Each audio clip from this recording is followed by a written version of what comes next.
And you might say, well, of course, it's that underestimates the degree to which there's systemic oppression, et cetera, and the vagaries of fate. It's like it doesn't underestimate it. It's not the point. The point is your best strategic position is, how am I insufficient and how can I rectify that? That's what you've got. And the thing is, you are insufficient and you could rectify it. Both of those are within your grasp if you aim low enough. And one of the things why do you see that? That's another thing you keep saying, aim low enough, have a low enough bar. Why do you mean that? Well, let's say you've got a kid and you want the kid to improve. You don't set them a bar that's so high that it's impossible for them to attain it. You take a look at the kid and you think, okay, this kid's got this range of skill. Here's a challenge we can throw at him or her that exceeds their current level of skill, but gives them a reasonable probability of success.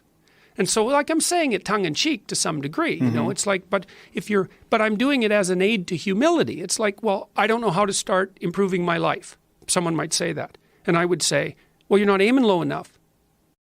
There's something you could do that you are regarding as trivial, that you could do, that you would do, that would result in an actual improvement. But it's not a big enough improvement for you, so you won't lower yourself enough to take the opportunity. Incremental steps. Yes. So this is also what is achieved through exercise. It's one of the most important. Yeah.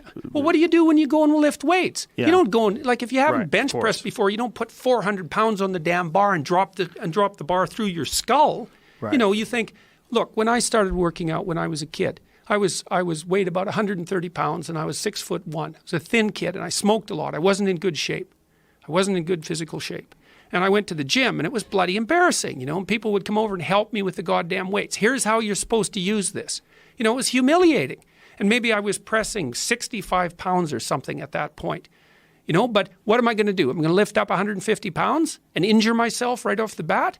No, I had to go in there and strip down and put my skinny goddamn self in front of the mirror and think, son of a bitch, there's all these monsters in the gym who've been lifting weights for 10 years and I'm struggling to get 50 pounds off the bar. Tough luck for me. But I could lift 50 pounds. And it wasn't very long until I could lift 75. And, well, you know how it goes. And I never injured myself when I was weightlifting.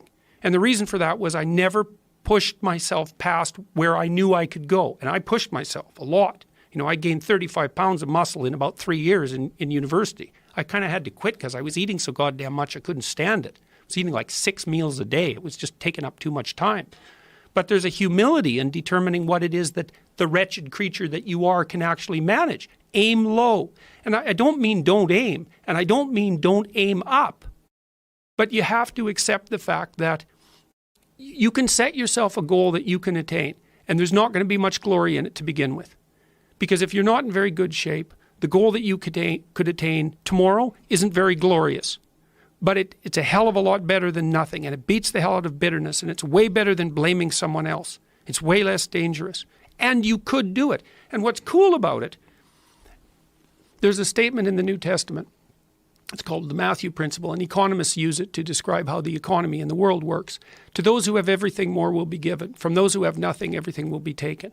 It's like what's very pessimistic in some sense, because it means that as you start to fail, you fail more and more rapidly.